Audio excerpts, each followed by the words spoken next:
This episode of the podcast is brought to you by Bikeworks HMB, your one-stop shop for bike service, sales, and rentals in Half Moon Bay, California. Whether you're on the mountain, road, or low on battery, Bikeworks HMB has your back. So come on down to 520 Kelly Street and come talk some shop with the boys.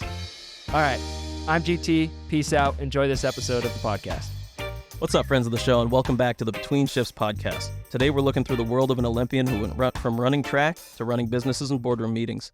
This man has a list of achievements that could run a printer out of ink, but he knows his true legacy isn't measured by his accolades, but by the impact he has on his community. And even though life's thrown him some hurdles, they haven't slowed down our guest, Mr. Tom McGuirk. Woo! Wow. Welcome to the studio, Tom. First try. Yeah, first try. That was a good pun. That was good. So starting out pretty basic, but your early life, what was it like growing up in South City? And I believe that you were the youngest of 4 siblings, right? That's right. Grew up in Bury in South San Francisco. Kelly, Patrick, Maureen, and Tommy, young Irish, dysfunctional Catholic family, I'd say. Nice. But my dad was a carpenter and my mom a nurse, and it was great. I have fond memories of growing up there. Playing in the hills, getting poison ivy, and playing a lot of sports. We all 4 of us played sports, so that was our outlet. But it was an active household and a ton of fun. What were the sports that you guys all played when you were really young? Yeah, so baseball, basketball, and track. Nice. Yeah. Did you ever play football? I know your brother was big into it. I played my freshman year at high school, and that was it. I had some success in track my freshman year, and so I decided to chase that path. And our football team was really bad too, by the way. So where'd you go to high school again? I went to high school, St. Ignatius. Okay. So SI, yeah. Yep. Our parents, the goal was they would send us to Catholic grammar school, St. Veronica's in South City, and then send us off to private high school. My brother and I went to SI, and my 2 sisters went to Mercy, Burlingame. Nice. And so I ran track. Patrick played football. Yeah. How much older was Patrick? 4 years. 4 years? Okay. Yeah. So you didn't get to go to high school with him and see him play? No, Yeah. I graduated. He graduated and I was coming in. Yeah. And he always says he's the younger brother. He looks younger than I do. He's never stressed out. I get stressed out, but he was a great athlete. He had a lot of very good natural talent. Played a lot of football. Went on, played at Cal Poly, and went on after there. Played in a couple Arena League and World League, Canadian League. And his claim to fame was he played in the preseason and with the 49ers in '95, and that was pretty awesome to watch. Pretty awesome. So he played in the CFL? He did. Football? He played. It's pretty cool, actually. Winnipeg Blue Bombers. Yeah, the Blue Bombers. Dang. I think they're killing it this year too, actually. Yeah. The funny thing with him was when his journey with the Niners. We go up to Rockland and watch him. George Seifert was the coach then. I don't know if you guys remember these players back then. I don't remember George. Okay. You said George Seifert? Seifert. Yeah. I don't remember. Jerry Rice. Yeah. So he was playing then. But I was at a wedding reception on Friday night before the wedding. We were all in the bar watching the preseason game. He was playing against Seattle, and he was a cornerback, and they came around with a sweep, and he came up and had a great tackle, going crazy. And Keena Turner was the announcer saying that, local product, Pat McGuirk, going to make the Niners, all that. Next play, he was burnt for a touchdown. And Monday, I was painting my parents' house in South City, and I'll never forget this. The Niner van pulled up in front of our house. Guy got out, took off his luggage. He got out, and we just stood there, and we just started laughing and clapping. I'm like, bro, that was pretty awesome. Yeah. Handed him his last paycheck. Exactly. That was it. That's cool. That's a cool memory. When you were living in South City, was there a bunch of other Irish families there? Did you grow up with any influence from the homeland? There was. So my dad's from Dublin, and my mom's family's from Galway. They met in New York, and they drove out here. And so were they both first generation here? My dad was from Ireland. My mom was born in Brooklyn. Nice. Wow. Yeah. And so the Sullivans, the Collins, the Youngs family, we were all together for all the family events. And I knew I was Irish and very proud. When my dad's friends would come by. You could understand a word he said. He had marbles in his, the Irish brogue would come out, and it was a ton of fun. Yeah, That's awesome. I wanted to do the whole intro in like an Irish accent. Oh, God. I never would have gotten through. Thank God you did. We would have been sitting here for an hour. We already were. Yeah, so you mentioned that you had a paper route from 5th grade all the way through, was it senior year of high school? senior year in high school. Yeah, so that's, that teaches you the entrepreneurship spirit very early in life. So can you just tell us a little bit about that and if there's any lessons that you learned from that you're still applying to your life today? Absolutely. And, during that, I didn't want to have a paper route, but it was nice to make a little bit of money and have some cash. I had 50 households, so it wasn't a major paper route, but it was an examiner. So I was delivered in the afternoons and then Sunday mornings. And, it taught me about service. If I got the paper on the porch, my tips went up. So there's a correlation to good service. Many times they would deliver, papers that were ripped or missing a paper. So I'd go down to the corner store and buy a paper and make sure that, the product made it to the doorstep, and people were pretty happy. Sunday mornings, we had those really big papers and we had to fold them in half. And we had a light blue Pinto, and, my dad would open up the back and I'd load it in, and he would drive and I would run behind the Pinto, take them out, No deliver way. the papers, and then we go to church at St. Veronica's and rolling pin donuts. It was a great start to the day. That's awesome. Yeah. Nice. Did you guys ever have a paper route, either you? No. No. I was going to say, when you said you had 50 houses, I was about to be like, that's a lot.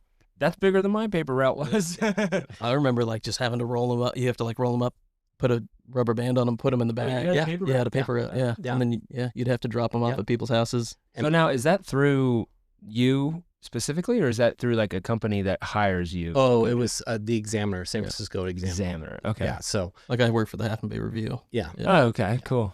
And we had to go door to door to collect. So, at the end of the month, I had to go and knock on doors and ask them to pay, $1.50 for the month, or, it was $2.50 for the Sunday paper or something like that. So, and then if I had to go away for a weekend or had a track meet or something, I had to have someone cover me. So I had to really plan week in advance. And so those things, at the time it was annoying, but when I look back now, I told my mom the other day, I'm thankful that I had that paper out. It taught me a lot. Especially going all the way through high school with sports and everything. Yeah. You're oh, I gotta go. I gotta get home. I gotta deliver it. Yeah. It's late after 5. You know? Yeah. So was it always the Pinto, or did you ride your bike for the route? I had a bike. I had a Schwinn. A Schwinn? Yes. Okay. Do they still make those? Oh, yeah. I actually just had a customer drop off. It's a broken frame, but it's a really cool 1950s Schwinn. Okay. But probably what I had. Yeah. It wasn't flashy, but we would wrap them on the handlebars and Cool. head out. Yeah. Yeah. It was funny. Yesterday we had our little team call to come up and just organize your questions. Uh-huh. And the first question that David had was, what bike did he ride on his paper route? We're like, oh my God, dude. I was like, I don't know. Did you go through multiple bikes, No. or was it just that one bike that was Just in the one garage? gear. Yeah. That was a good question. I was Yeah. I was getting ready for an audible when you're like, I ran behind a van. I was like, oh shit. Yeah. No bike. Did the Pinto ever explode? Did it get rear-ended? No, but Okay. it was light blue. Yeah. Well, we know, if anybody knows you, you don't really like to talk about it because you're so humble. But after this episode, people are going to know that you're a 2-time Olympian. And let's just jump into that. I know it doesn't define who you are now, but it definitely has helped in your formation as to who you are. So I just want to hear a little bit about what it means to you to be a 2-time Olympian and what that experience is like. Yeah, no, thank you. It gives me quiet confidence, and, as you know, sport mirrors life, right? So you deal with a lot of adversity, injuries, bad lanes, wind, and you just have to overcome, and you set a goal. And so I learned a lot from sport. And, I think it goes back to a big pivotal moment for me was actually in the 6th grade. When I was at St. Veronica's, I ran the Spirit Festival, and there's this guy named Dusty, and he was beating all the 7th and 8th graders. national leader, and I didn't even know what that meant at that time, but it meant something really big. And I ran against him and I got fourth. And my dad told me, you didn't want to win, right? And it was a very quiet, long ride home. I was saying, wow, okay, win, what's that mean? But came back 7th grade, ran against him again, Spirit Festival, CSM. Still gives me the butterflies when I get up on that track. And I was coming around the bend and I was in 5th place. And all of a sudden I got an extra gear and I caught up to everyone and I dove for the line and I won. And I looked up to the stands, pointed at my dad, and it was awesome. And so that propelled me into high school, and I did well in high school. I missed my senior graduation. My son's going through it right now, so it brought back memories. Senior graduation was the same weekend as the state championship, so I missed that. I was away. It was awesome. And then I had the opportunity to continue to compete in college and had some success there as a 3-time All-American, and ran 400-meter hurdles. And, I was getting the most out of my little 5'10" frame.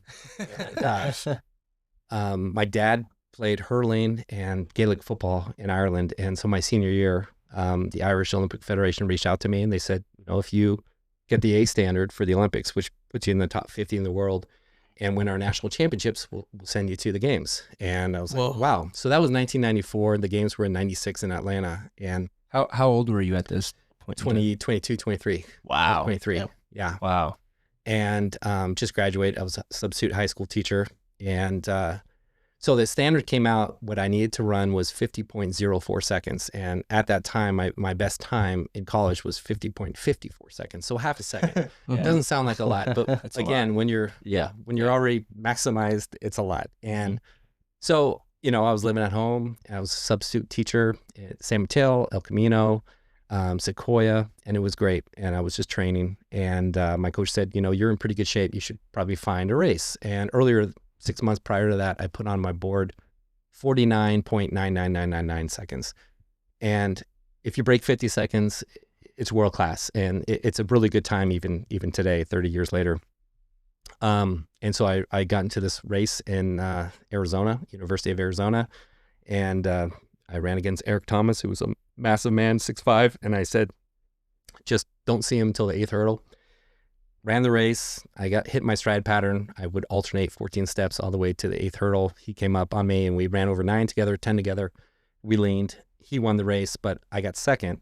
And my time came up and it was 49.99 seconds. Hell yeah. So That's so cool. It was pretty cool. So that helped me on the next chapter. I late bloomer and had to train hard, but got to go to Europe and travel. And I'm very blessed and grateful for that opportunity. Yeah, well, I mean, you guys heard it here first. He became Olympian between shifts. That's a substitute teacher. So when you said someone reached out to you and told you if you hit this we didn't mention that you ran for Ireland. Uh-huh. Was that like the country of Ireland's Olympic committee? Correct. Okay. Yep. The Irish Olympic Committee reached out. They knew my father and they followed my career. There's a number of all the Irish Olympians in my sport, track and field, they call athletics. They all went to school in the States. They call them the States, so Arkansas and a lot of Boston. So they knew the program and they would track and they reached out and I was very fortunate for that. So then you also ran in the Sydney Olympics 4 years later, right? I did. Yeah. I did. Or hurdled. I ran in the in 96 and 2000 in Sydney, Australia, and they lowered the standard again from 50.04 to 49.90. And I raised the standard. Yeah. 49.90 in Helsinki, in Finland. So how many qualifying events did you have to do to get to that? So every year I would probably run really high quality 10 to 15 meets. And, you're at your peak at around race number 4 or 5. That's crazy. And where was 96? Atlanta. Oh, wow. Yeah. Were those Olympic villages completely different? They were actually very similar. Okay. The colors, the setup is all the same. You've got, McDonald's, you got a DJ, you've got a lot of stuff going on. Were you guys split up by nationality or was it by sport? So you were there with all the Irish athletes? Yeah. Wow. That's great. That's crazy. That's pretty cool. Any notable Irishmen, Irish women that you got to hang out with? Sonia O'Sullivan, she won a silver medal. Cool. funny story coming out of Atlanta. We were in the baseball stadium walking into the Olympic Stadium, and it was live, and they sent us Ireland the wrong direction, and they said, you got to go this way. So we all ran. There's probably 75 of us, and I was the first one there, and they gave me the flag and everything to walk into the stadium. The gentleman who was supposed to carry the flag was a boxer, with the and I said, I'm going to wait for him. I'm not walking down. So we walked down, and I was at the end of the crew, and Bill Clinton was the president at the time, and TV was up on Bill, and he's waving down, and then they come into my face, and I'm like pointing to him, and so I mean, I really maximized my 15-minute of fame. That's awesome. But that was a ton of fun. What does a training camp look like for that? Like how long before the Olympics are you training? Yeah, I mean, 4 years. Yeah, and depending upon where the Olympics are, for example, in 2000 it was in Sydney, Australia. So we went down. The Olympics were in October. We went down in January, February, just to kind of get a feel of the place and the stadium and the roads. And then prior to the Olympics, we went down probably about 6 weeks to get on the same time stamp. Yeah. And we were in Wollongong and Castle, and it was a lot of fun. So the Atlanta one, the getting your body acclimated and everything must have been easier. It was no easy. Time difference. And Well, we were in Ireland first for most of the okay. summer, but we came over about 2 weeks before the game started, and we were able to adjust. Was there any Olympic athletes you really looked up to in the running space? Always Carl Lewis, Michael Johnson, but at that time I loved the NBA, so that was the dream team was there. They weren't in the camp, but they were all around, from time to time. It was pretty neat to see them. Did you get to meet any of them? I would say hello to them, but Yeah. Just give them a little wave. I mean, they'd come up to me and say, "Hey, that's Tom McGuirk." No, Go Ireland. Yeah, exactly.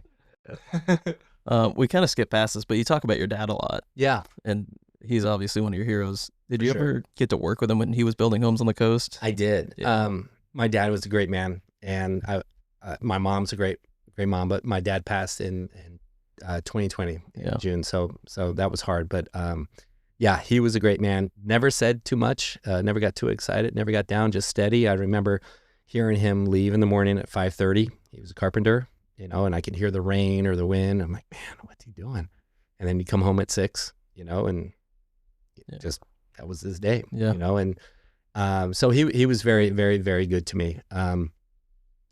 Hard, the way probably Irish fathers are. It probably isn't the way to motivate today. But he did, and he was great. We worked with him many times. We built a duplex in Pacifica, and it's just funny because I worked with my brother that summer, and we showed up. It was a big day. We're getting a load of lumber siding delivered, and we had to kind of tar up the side of the building prior to that.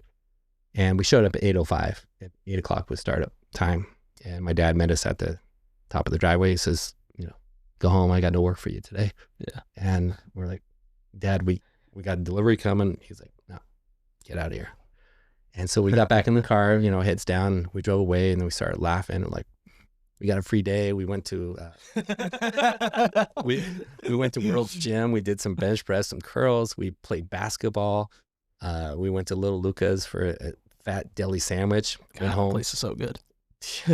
Went home, took a nap, and then my dad came home at 6 and went straight to bed. Didn't say a word. Didn't say a word. Yep. But his message was, and it's always been, if you're not 15 minutes early, you're already late. Leave that comment. Yeah, that explains why he beat us to our own podcast. Yeah. No, Lead by example too. Yeah. It's and so those are the things he didn't say much in words, but his actions spoke. My dad used to talk very highly about him. Yeah. Oh, okay. Yeah, my dad's a contractor too, so okay. Spent those summers. I spent 4 years working with him, and it's fun. Yeah, I didn't get the same treatment, but This is a little off topic, but I've always loved the Irish corner in Bob. Yeah. Mm-hmm. Story to that? Is it just it's Austin and Robert Austin Harkin, Robert Bloomer, Yeah. Tom McCaffrey, and those guys, they're classics. Yeah. You won't find people like that again. They work so hard, they play hard, but they're honest and they're just amazing. And they've helped me so much. And they're 10 years older than I am, but they helped me so. They've given me so much, good advice. And it's a funny story. We sit at OPL a lot as well in the corner there, and my wife would always say, you're always at OPL. I was like, Melissa, come on down. You gotta, it's fun. You'll understand. She thought it was a dark bar. She comes in one time and, again, they all have marbles in their mouths too. Yeah. But we all have, nicknames, and my nickname was Tommy Two Boats, and that wasn't fun until they realized that I didn't like that. That's when it stuck, So we went home that night, and she's like, I get it. I get it now. Yeah. Yeah. And you had Some to make locker your room own. camaraderie. Yeah. Yeah. It's pretty cheap therapy. Yeah. It is. Yeah. That's exactly what it is. Yeah. I come out of there, I'm happy, I'm laughing, and texts are going all night long, and she'll say, why are you laughing at? I'm like, just finished the conversation with Robert right now. Yeah. And it's fun. It's really good therapy. Yeah. He's such a cool guy too. Yep. Robert. Yeah. I can't His dog. understand anything he His says dog. either. Yeah. Every time he shows up to Bob's, he's always got his dog with Benny. him. Yeah. Funny. You want to tell us how you got that nickname? Oh, well, I made a mistake. I had two boats. One boat is one big enough mistake. Then I ended up with two for a period of time, but I did sell the other one. So, Big. but Tommy Two Boats was stuck for a while. There you go. Yeah, they say the best day of a boat owner's life is the day he buys it, and the second best day is the day he sells it, or something like That's that. right. Yeah. That's right. Hole in the water you throw your money into. Boat, break out another 1,000. Yep. Getting the call out from the Irish Olympic Committee. I don't know, like, how does that come about? I mean, I know you said that they tracked you, they knew about you. So was that just an established connection? Like, when was the first time they reached out? My senior year at Cal. Oh, okay. Yeah. Yeah. So, their national coach is at the NC2A championships, and so they know, and I was blessed with a great last name that no one could pronounce, McGuirk. So, and then my dad, they're all around the same age as my dad. Okay. And he was a very popular hurler and Gaelic football man in Dublin. Okay. So he did hurls? Hurling. Hurling. Yes, not hurdling. Yes. Okay. So, Yeah. Close enough. yeah, So pretty much. Was your dad also an Olympic athlete? No. No. Okay. Just into sports Still, in the space. Just talk about a Nationally- family of athletes. Yeah. But nationally known. Okay. Yeah, I guess, It's a you pretty would never big say nation. anything. Yeah. When I would go back there, people would tell me stories about him, which I love to hear from other people, but he would never say anything, but he was tough. Okay. Have you been back to Ireland since your dad passed? No.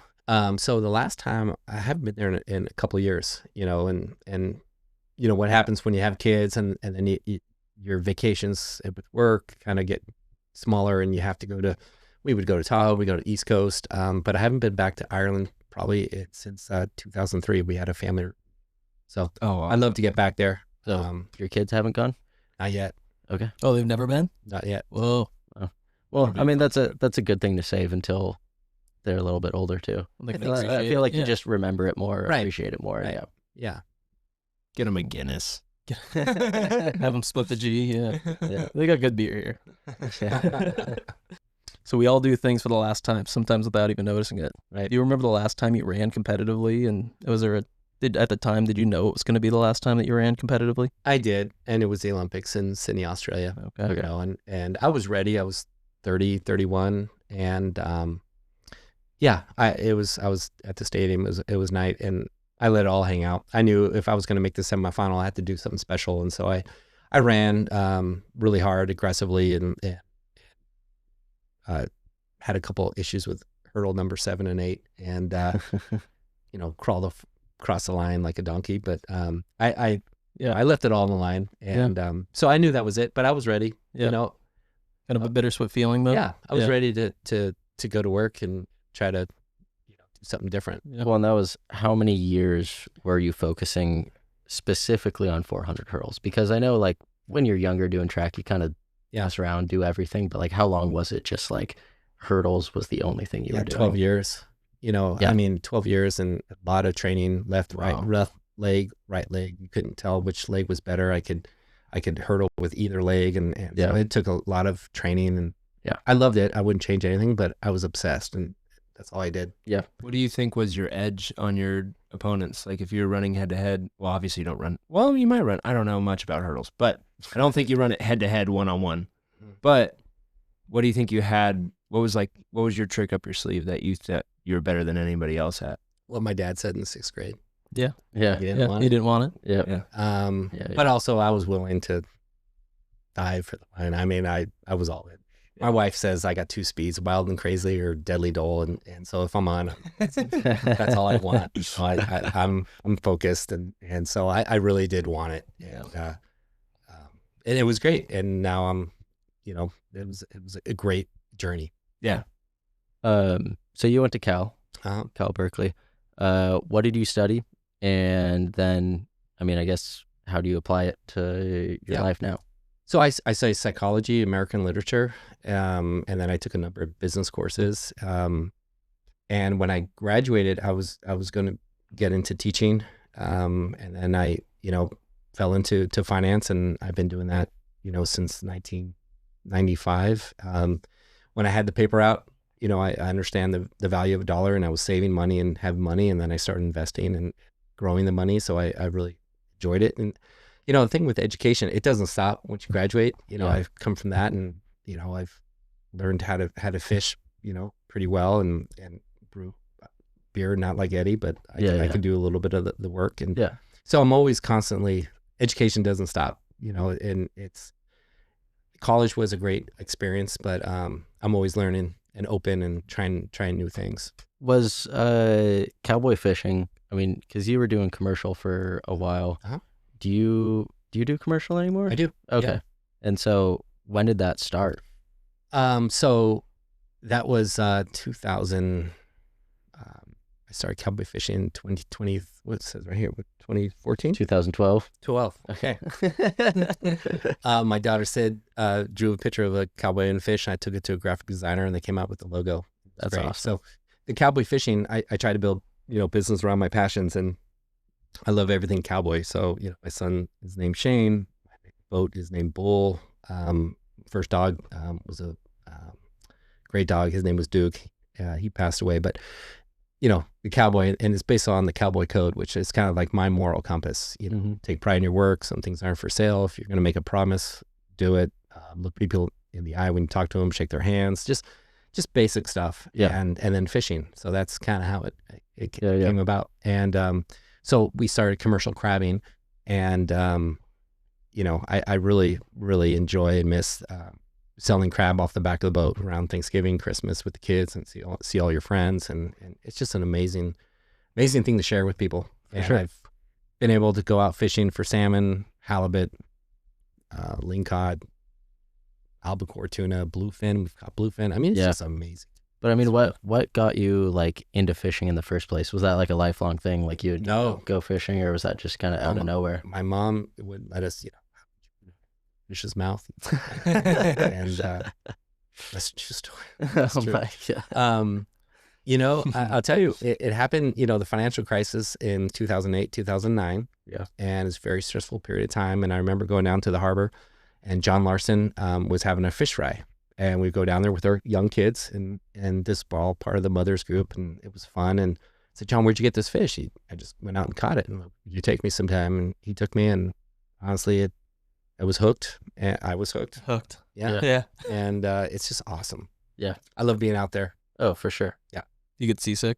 Nope. Oh. I don't think you'd own a boat if you got seasick. Yeah. I do. Did you keep the operation pretty small? Like, oh yeah. Yeah. It's super small. So commercial crab hasn't been open in November, December for the last 3 years. So that's where I made a little bit of revenue with November, December. Yeah.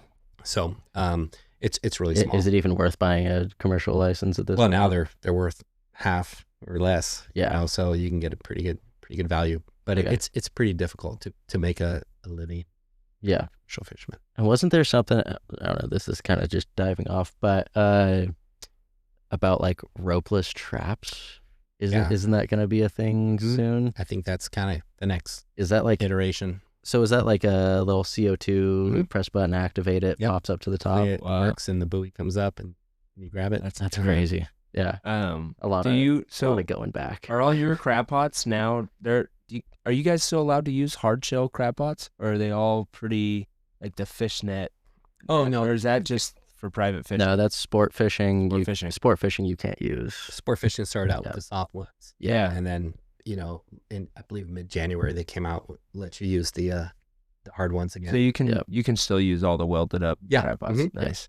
That was my grandpa's big thing. Yeah. He was a hell of a welder. He used to build crab pots. Okay. Yeah. Yeah. I almost wore my Captain John's fishing hat just to wear it so it felt fitting. And I was leaving and I was like,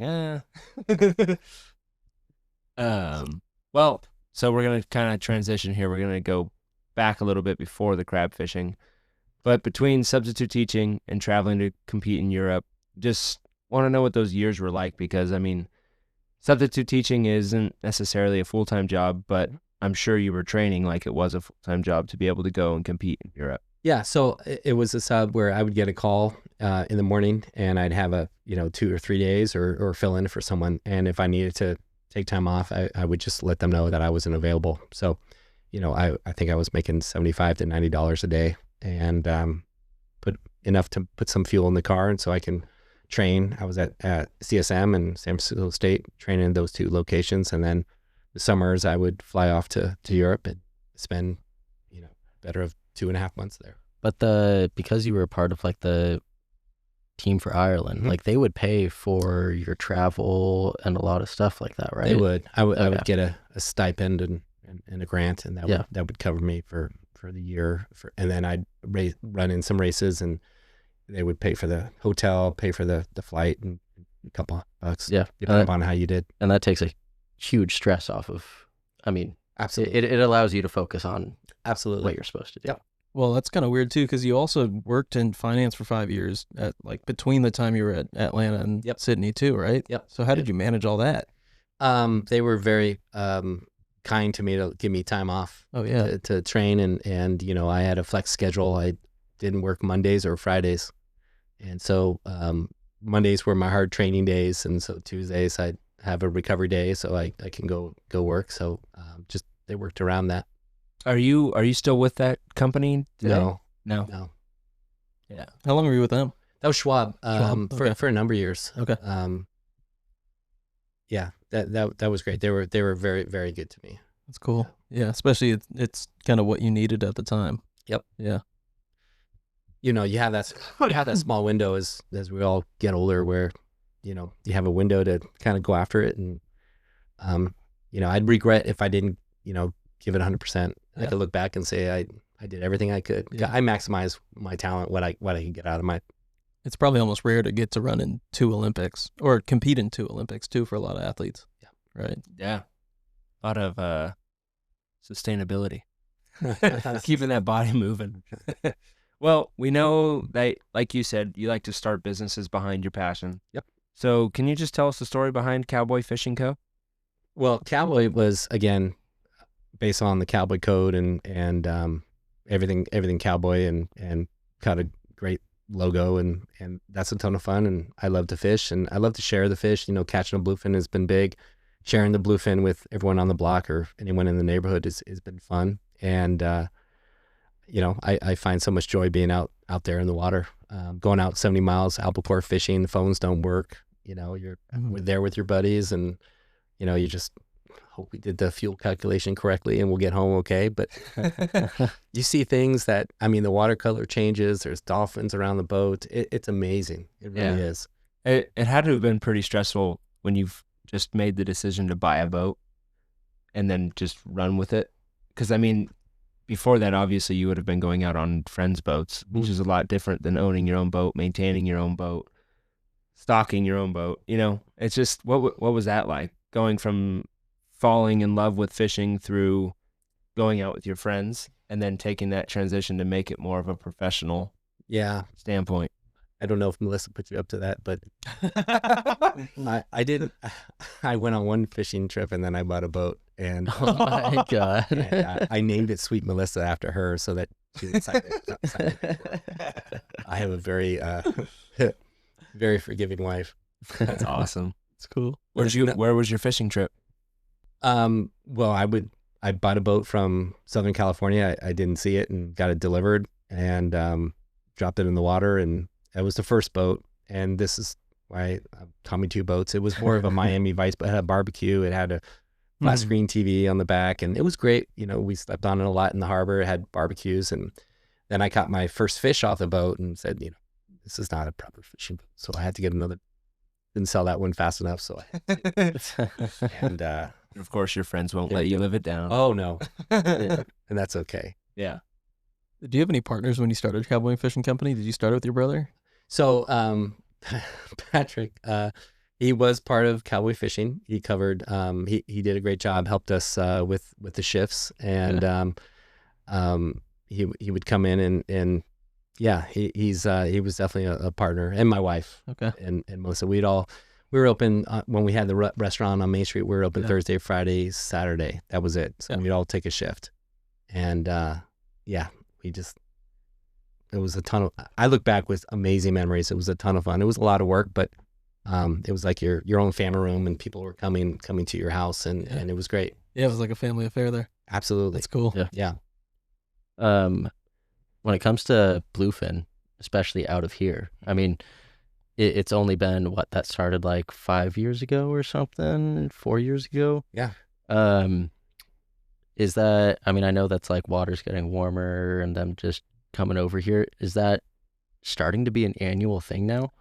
So we thought so, early on, but bluefin, the water temperature is not as important to them. Okay. The albacore need that warm finger coming in. Yeah. And so the bluefin have probably been out there for forever. We just look.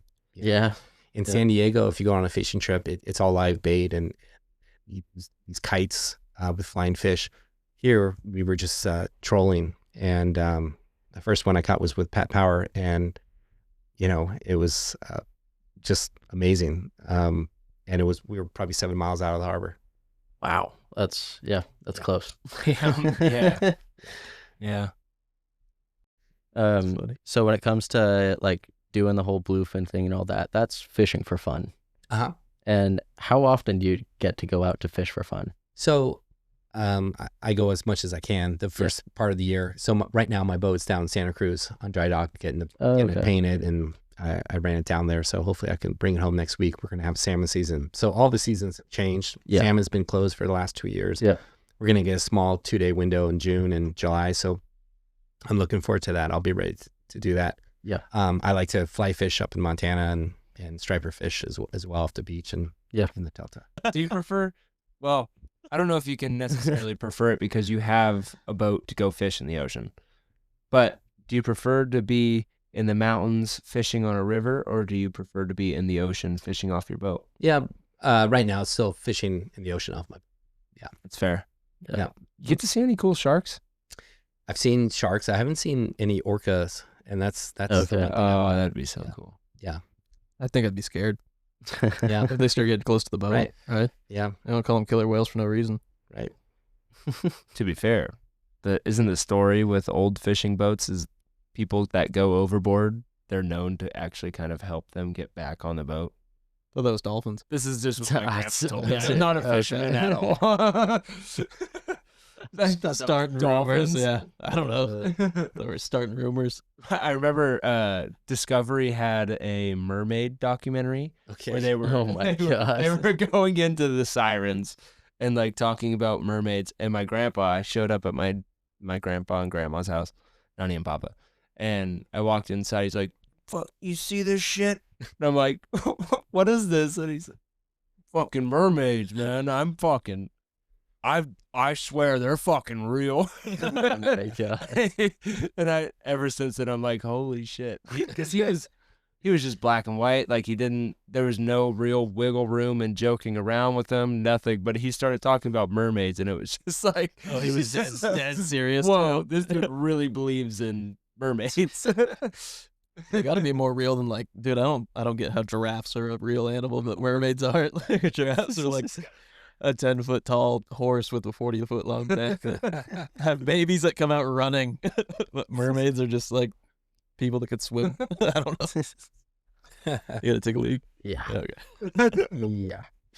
How are giraffes real though, dude? It's a good point. Giraffes do look insane. Giraffes like shouldn't be a real animal. Good. Mermaids are just people in the water. Blue Ocean Brewing, awesome place to hang out, and I don't know, just want to know more about the start of it, because I remember stealing beer from Eddie's homebrew with Ian when we were younger, and I don't know, was it always going in that direction, or was he brewing for fun at some point? Yeah. And then like you guys just came along and were like, we got to do this. Yeah. So no, that's great. Eddie was brewing for fun. We'd go to, parties. We all have kids somewhat around the same age. Mhm. And Eddie would always have a 5-gallon brew and we'd, he'd pass it around and share it. And, we started talking about someday doing our own thing. And it was November of 2018. Eddie and Rob came by the house and we were just chit-chatting, and I gave him a deck, and on the front it said Bob, and then the next page was, what about Bob? Going to Bob. Where's Bob? I got crabs from Bob. And they're like, what's Bob? And I said, Blue Ocean Brewing. That's sick. That's good. So I said, let's do it. So that was kind of our start. But Eddie was brewing for a long time before that. He loves cooking and everything. So, and it's been great. We've had a ton of fun, and Eddie is probably one of the nicest people I've ever met. And he works so hard, so genuine. And Rob is a machine. Rob's PhD in mathematics. He loves numbers. He loves all, measuring everything. Well, like all of you guys, none of you guys, it's your full-time thing. No, it's which not. is crazy. Yeah. At some point, I think, as I say, it's like my 5th midlife crisis. It will be. This is a marathon, not a sprint, and we're getting better. Beer is good. Making good beer is hard. Making great beer is super hard, and our product is good, and we're getting better, and we got a lot of room to grow, but we're having fun, and it's been great. So that was the start of Bob, and it's been fun. How did you get your location? So I bought the building in 2018 for Bob. Yeah. Okay. Wow. That was it. I called and said, hey guys, if we're going to do this, this is a great spot. And they came down, looked at it, and we all liked it. Because it used to be a residence, right? No, it was Coastside Tech. Oh, that's what and the gentleman who owned it had where the tap room is. He had a kitchen in there, and he'd have events there. And then the boardroom was it was a machine shop. Okay. You make furniture in there. Oh wow. So yeah, it's really nice, nicely laid out, and it's been cool. Mm-hmm. Cornhole every Thursday. Cornhole on Thursday. Yep. That's been awesome. It's been so fun. Yeah. It's like the place to be on a Thursday night. That's for sure. Yeah. That's a dynamic trio, the three of you guys.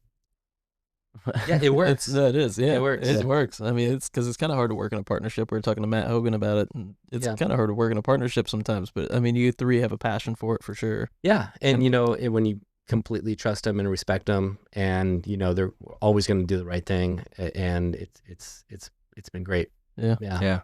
And three kind of different like skill levels of like attributes of Yeah. I say Eddie brings the beer, Rob brings the math, and I bring the party. Yeah. That's awesome. Yeah, there you go. For sure. What was that like coming up with the packet to give to your friends for the business idea? Oh, I've got a lot of packets. Because that's really cool. That's really cool. I'd never heard that story about. Yeah, no, I've got a few others that I've tried, and that's part of being an entrepreneur, right? You come up with ideas, and I sit down and I just start typing and writing and pulling in information and all this stuff, and I really enjoy that creativity side and trying to put something together. You're an artist. Cowboy Fishing started as a packet. Yeah, yeah, absolutely. I did. I had spreadsheets and packets, and it's that's where it all started. I like everyone. We're busy, but my world is pie charts and bullet points, and I'm really good at time blocking, and if this is my time, I'm going to get it done and make a decision. Then I move on. So that's helped keep the wheels spinning and making sure that I'm doing everything I need to do. Is that your favorite part about starting businesses? Yeah. Is the charts? Yeah. Yeah. Yeah. You know, I think when I look back, the most thing I'm proud of is some of the events we've done. You know, we've raised over 100,000 for nonprofits or local families, and we've had about 4 fishing derbies, 5 crab feeds, and it's just awesome to be part of that. And I'm so grateful to be part of this community. And it's you know, when you see families go through a tough time, or you know, a fire or event, so many people want to help, but they don't know what to do.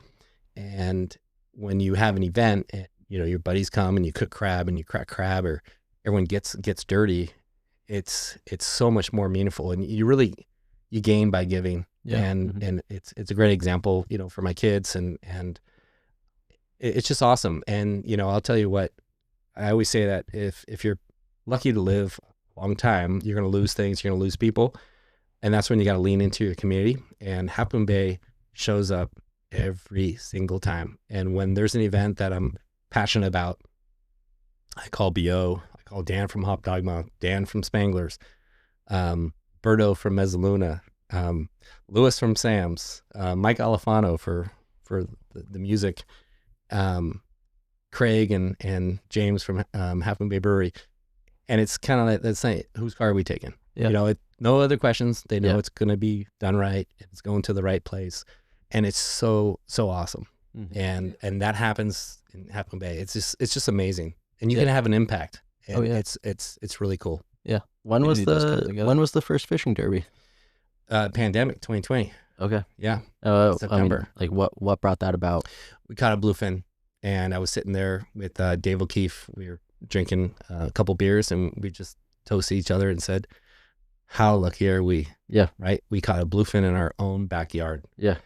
We need to give back. And we said, let's have a fishing derby and raise some money. That's what we did. We raised money. Like the Legion needed a new roof.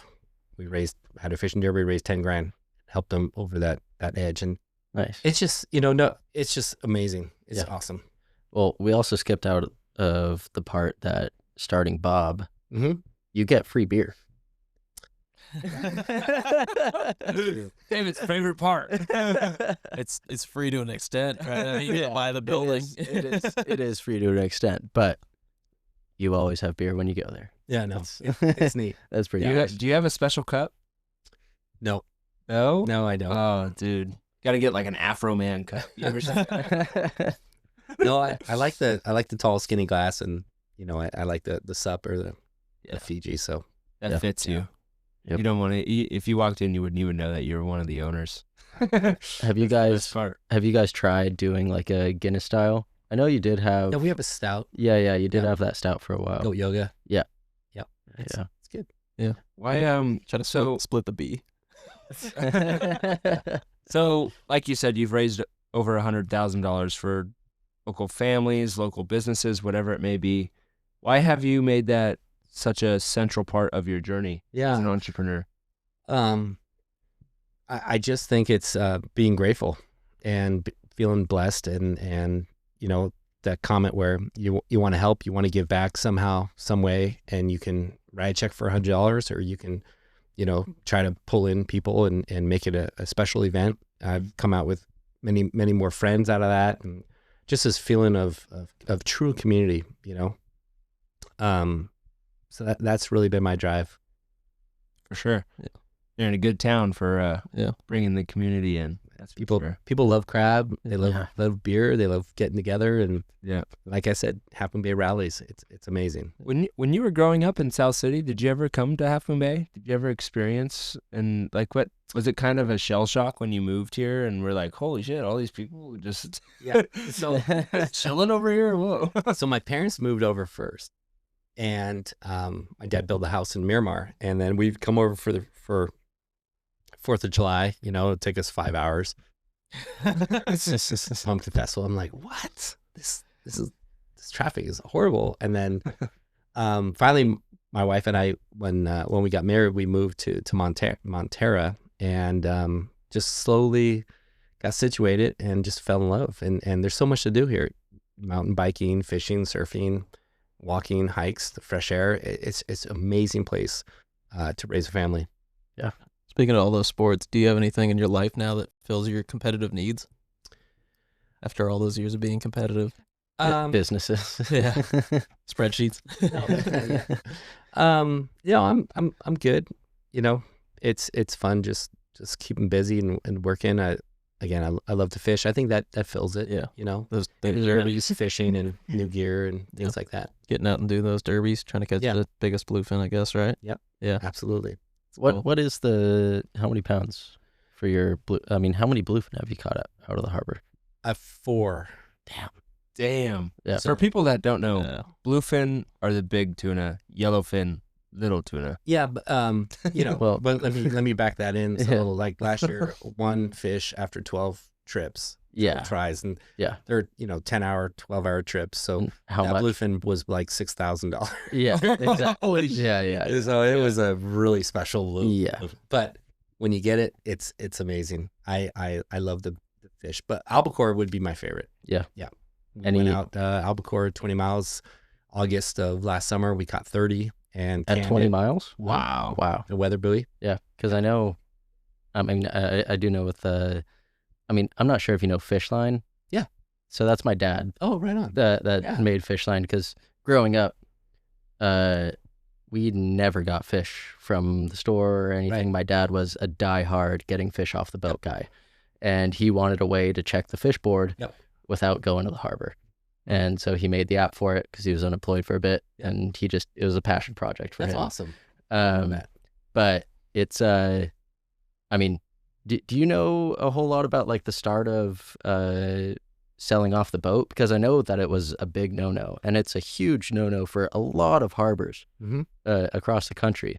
And it's really unique that in Pillar Point, fishermen are able to pretty much sell off as fresh as they can off the boat, and then go to the wholesaler with whatever they don't sell for that day or two. Right. Do you know anything about like origin of that and stuff like that? I do not. But I do know it's unique to our harbor. Yeah. And it's what makes it a gem. Yeah. Right. For sure. Backing in with fresh crab, I'd have a line of 50 people. Yeah. Waiting to buy the crab. It was so fun. Yeah. Awesome. You have a very busy life, and we're just wondering how you manage those relationships, because you and I have talked about your relationship with your son, my relationship with my dad, and we've both just been like, it's so cool that we're able to have those relationships. So having a busy life, having your kid, especially your son getting ready to go to college, your daughter's already in college, right? Right. So how are you managing those relationships outside of being between shifts and running 2 businesses between shifts, but then also having your main job, Yeah, it's again, time blocking, but I make sure I'm home, see Shane off for high school every morning, and just enjoy every second we have. He's going to go to Cal Poly. Sydney's down there right now, so when they're both down there, it's going to be a great place to visit, right? Have dinner with Shane on Friday, Sydney on Saturday, or we'll get together for one night. But you just have to make it a priority, which has always been. And family's always number one. So that's actually the easiest part of my day. Nothing else. Everything else is just noise. Yeah, for sure. You're going to have to go to Giuseppe's, dude. Yeah, I was going to say, I can't wait to run into you at Giuseppe's. Yeah. No, you and your dad, I've seen your Instagram and see how you guys interact, and it's something to be, something to be proud of, because, it's pretty special. I'm very proud of the relationship that I have with my dad. Yeah, that's for sure. I mean, I'm like go to request an entire week off from my Uncle Jimmy. Yeah, I'm like, I'm gonna be gone this week. He's like, what? Where are you going? I'm like, going on a mountain bike trip with my dad. Right. He's like, oh, okay. That's all right. Yeah.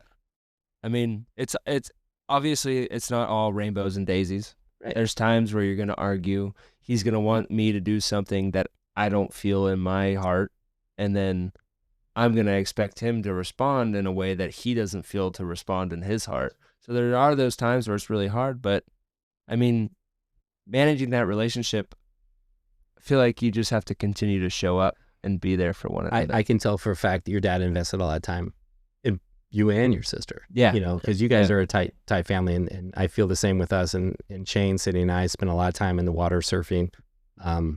You can't really say I was surfing. I can get up on a foamy and go right. I'm spending more time apologizing to people. Sorry. But Sydney and Shane got much better than I did. And it was so much fun just being in the water with them. And I think that really counts. Yeah. Do you think doing like activities, sports, arts, whatever with your kids really increases the connection that you have with them? 100%. You know, we would spend hours every night watching Powerline videos. I could have been a presenter on those. I knew who was surfing was, and the music was cool. We would sit there as a family, watch them, and Shane would get all excited and start holding his breath, and you know, and I would text Kurt and thank him. I mean, it was awesome, and then he got to a point where he could kind of get out there, and we did this together, right? I wasn't in the water out there, but I'd go out on a jet ski. And then Luca Padua came and took him under, you know, his wing and helped him get out of there. And it was just a fun journey to see him from, you know, surfing Middle Peak in Santa Cruz all the way up to Mavericks. And it's just been awesome. Yeah. Now he gets to go down to slow and experience all the different breaks and the big wave. If you hear him going to surfing down there? Yeah, there's really good surfing. If you hear him going to surf Mouse Rock in Cayucas, okay. It's a pretty sick wave. All right. Yeah. It's literally just a big boulder underwater in the middle. Like if you're on Cayucas Pier and you're looking out, you can't see it if there's no swell, but there's just a big boulder out there, and this wave just comes out of the middle of the ocean and just goes way up and breaks, and people normally tow it, but we had friends who are now engaged, Jenna and Cole. We had them up to visit us, and I was talking to Cole. Cole's a big surfer, and he lives down there. He's a fireman for Slow City now. I was talking to him about Mouse Rock, and he's like, you know, I've paddled it, I've towed it. I'm like, that's ridiculous, dude. The whole paddle out is literally just flat ocean because it's so deep. Yeah. And then you get out to this one little confined area, and it's hairy, to say the least. It's really cool.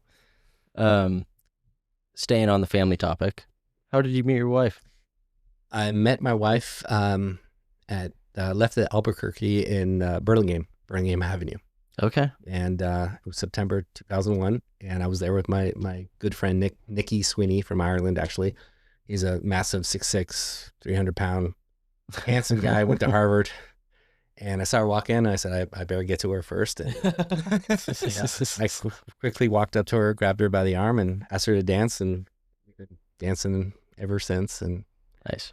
I definitely went up a weight class, and it's been great. A lot of, I think about it.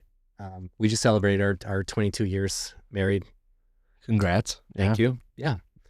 A lot of love, a ton of laughter. She's a lot of fun, but a boatload of forgiveness, because probably not the easiest man to be married. But it works, and we're really proud of what we've done. Fresh out of Sydney Olympics too. That's right. Had some fire in you. Probably. Quiet confidence, dude. Yeah. How soon did that come up? Oh. my shirt with my tattoo was off like in a minute. No. No. I don't remember. That's why I had my buddy Nick there. Yeah. There you go. That's what a wingspan's for. Oh boy. Well, your kids are heading off to Cal Poly. Yes. Well, your daughter's there. Your son's heading there. You're gonna have a lot more time on your hands up here. So, what do you plan to do with your time? What are you gonna pick anything new up? I know you have a life that's busy enough already, but yeah. I'm growing a giant pumpkin. That's right. I saw your story. Yeah, I hope you win. You gotta want to win. Okay, Dad. Oh, they're planning. I just watered them before I came down here. Talked to them. They're looking good. They're getting stronger. One's a little weak. He's probably not going to make it, but one of the 6 are going to make it. Sweet. That's awesome. Where are you doing that? In the harbor, Princeton, Driftwood. Okay. Yeah. Oh yeah. So built a little spot there we'll see. Tommy Rice gave me the soil. Okay. And yeah. Buddy Jeremy's helping me, and we'll see we'll see what happens. What's, Maybe to get competitive. I've been growing pumpkins in our parking lot. Dude, you had some tanks last year. Did you? Like this? I got huge. 70 pounds Oh, that's fantastic. for a parking lot pumpkin. We're talking about a patch of soil like this big. That's great. Yeah, Yeah. it's fun. Parking lot pumpkin. Great Parking band lot name. pumpkin. Yeah. Great band name. Yeah.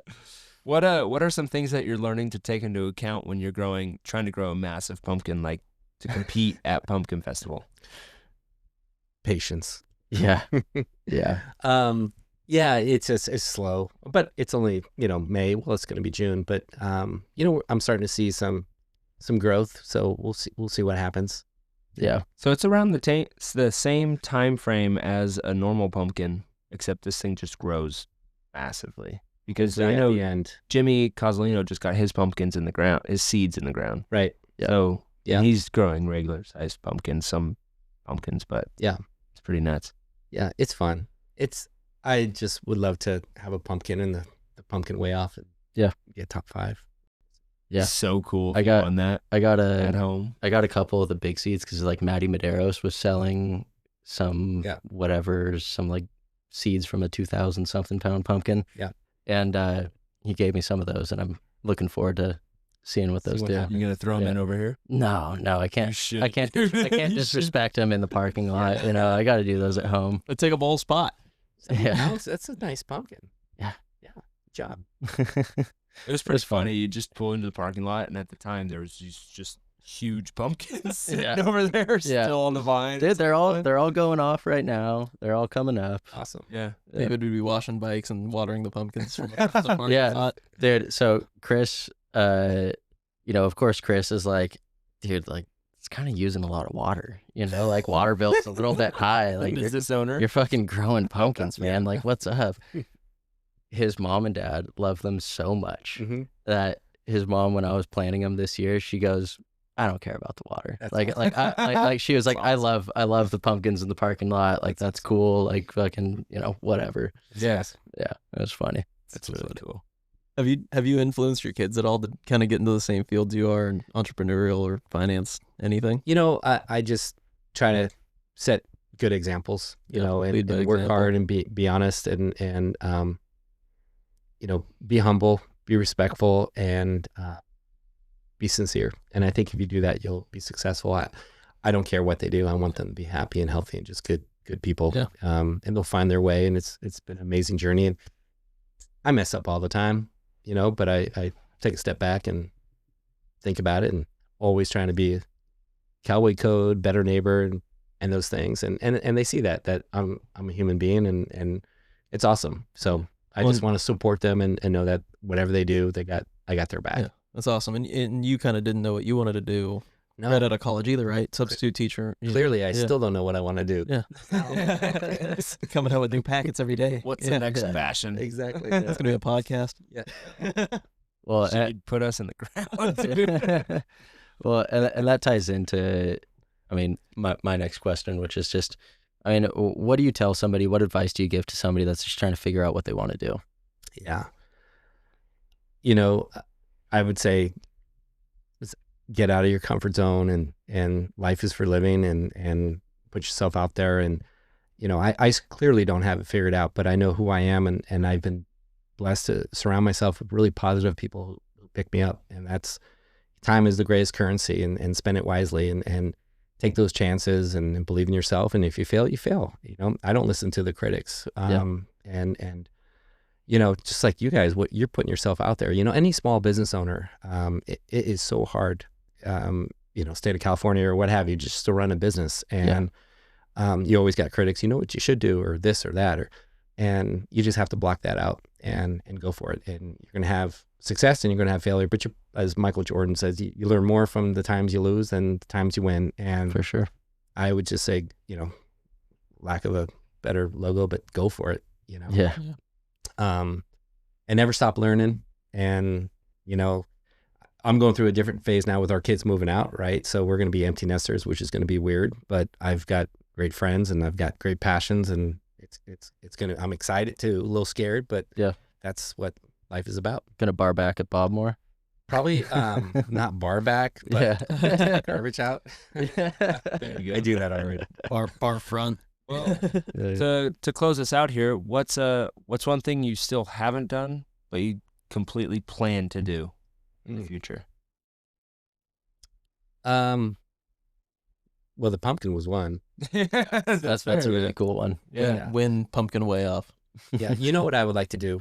I wanted to wait till my kids graduate high school, but at some point I'd like to come back and coach and be a coach because I have a lot of, I think I have a lot of experience in track, and I think Well, I could pass it. I could pass it on. Yeah. And, you know, I think I've mellowed out over the years too, but I think I could be a good resource, and I think that might be a chapter coming up. For sure. And I think that I can get the receivers, the running backs, tight ends in the best speed shape that they need to be, where we could win the 4x100 state championships and have the best, fastest team in football. Hell yeah, that'd be so cool. Just Because I've been thinking about getting back into coaching. Well, not back into starting coaching. Me too. Start with my dad. Yeah. Just having a bunch of Jake Cusick's run just in nuts. football and track. Bunch of Yeah. mini Conor McGregors. Yeah. It's that fucking Irish blood, man. Come back. This is we're out of questions, but Well- I am curious about when it comes to hunting, because I know you do enjoy hunting. I do. How did that get started? Yeah, I love waterfowl hunting, duck Yeah. hunting. It started 2 years ago. Okay. Growing up in South City, we'd always play back at Hill, as I mentioned, Poison Oak, and we play guns and stuff. But I enjoy the entire thing about hunting, going up and having a bonfire, barbecue with your friends, and going out and hunting, but also just being together and you're away from everyone, and it's pretty special. Yeah. And it's the same thing as like you catch a fish, you eat it. It feels good. It feels good when it tastes better. I would not do it unless I was going to honor that, that bird or that fish and or that duck, and show some respect. Yeah, for sure. And I just want to say I'm excited about the future of Half Moon Bay and what you guys are doing, because I've looked at your other podcasts, and there's so many things that we can learn from each other. Just little pickets of information, and it's amazing. And it's amazing the men and women we have here in this community. And so I'm excited about the future and, what the younger generation is doing, and you guys are a part of that. And it's pretty exciting to see, where the next 5, 10, 15 years are going to go. So congratulations to you guys. Thank you. Thank you. Yeah, I mean, we're not the art. We're just the platform. Yeah. You guys are the Someone's art. got to So. put it together, though. Yeah, I'm sure people will be excited to get to know who you are, and you're kind of elusive anyway, so people will get to learn a little bit about you. But did you want to tell people where to find you at Bob? Maybe give them addresses or... Oh, maybe it's fine. okay. It's pretty easy in the right corner there. You can go on this thing called Apple Maps and put in Blue Ocean Brewing. Yep. Should take you there. Send all my rental customers there. Try to. If you can make it on a Thursday night, it's the place to be. For sure. It's fun. And you'll still be selling fish and crab off the back of the boats? Yeah, Cool. absolutely. Right I'm on. going to stop that. Awesome. Yeah. Cool. Well, thanks for coming on. Yeah, thank you for having me. Yeah. Seriously, Really appreciate it. Yeah, It's been a super blast. fun. All right, well, welcome back. This is our recap. That was Tom McGuirk, such a character, humble, but successful. Yeah. And there's a lot to take away from that. Laundry list of achievements that he just doesn't like to talk about. Yeah. Or doesn't not like to talk about, but Yeah. he's just so humble that he just I mean, doesn't feel the need to, probably. it's one of those things where I've known him for a while. It's been a lot of high buys and just small talk.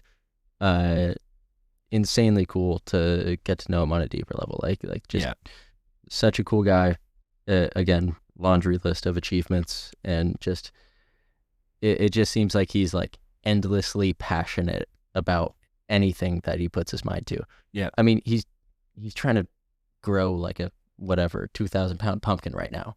Like, And he'll do it, too. and I'm sure that he will do a great job. And if he doesn't succeed this year, he's going to try again next year. I think we can all just in the next couple of years at Pumpkin Festival, Tom McGuirk is gonna win the pumpkin weigh-off. I'm gonna call it. Not if I do it first. Oh, yeah, I got time for you, dude. I've seen your training camps. Okay.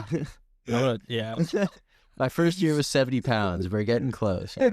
The Vegas odds on the split there is going to be Vegas odds on the split there is pretty crazy. Yeah. Being the long shot. The underdog. The underdog. I'd put money on me. Yeah.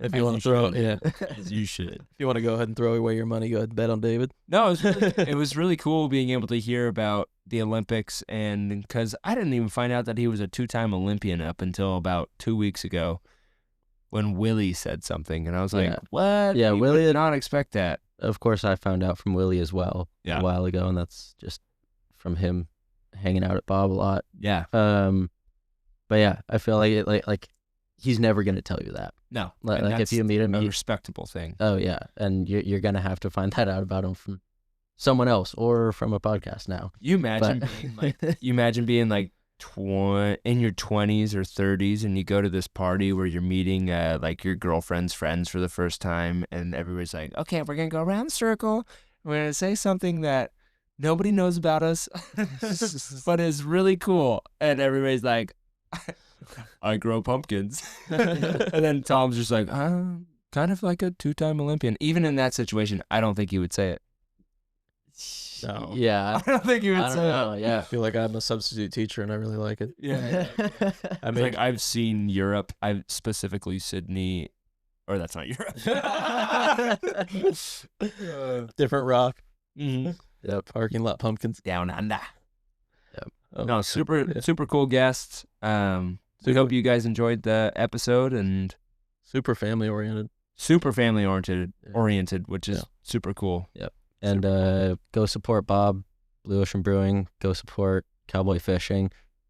Go buy a fish off the boat. Yeah. It's cool. You get to shake a fisherman's hand, and you get fresh fish. Go do it. Freshest as it gets. I don't know why other harbors limit that. It's so interesting. It's like, I want fresh fish. Yeah, it comes down to like protecting, because like the commercial buyer spends a lot of money to keep all of that fish coming to them, and so when fishermen sell off the boat, they don't make as much money. But I think Pillar Point is small enough to the point where they want to keep the fishermen in the harbor. Yeah, So let's feed our local communities. Exactly. Yeah. So doing the fish off the boat is a great way to keep the fishermen happy, and the wholesaler still gets everything that they don't sell. Yeah. So, Yeah, I wonder what the San Mateo County takes from, that they're out there trying to collect a tax or some sort of thing from fishermen. well, You think that they would put it towards dredging the harbor? well, all of them pay the harbor to be there, and all of them, of course, have to pay sales tax and stuff like that, and then all of them pay for their licenses to go fishing. So Yeah. all of that money goes to places that, The man always wants. the man always. Yeah. All right. Well, that's the Between Shifts podcast for this week. Yeah, we're checking out. We'll see you guys next week. Thanks for listening. Thank you for listening. Later. Hope you guys enjoyed this episode. Once again, we're brought to you by BikeWorks HMB, your one-stop shop for bike service, sales, and rentals in Half Moon Bay, California. Whether you're on the mountain, road, or low on battery, BikeWorks HMB has your back. If you enjoyed this episode and would like to help support this podcast, please feel free to reach out to us at betweenshiftspod@gmail.com. The link will be in the description. I hope you guys have a wonderful day. GT signing off.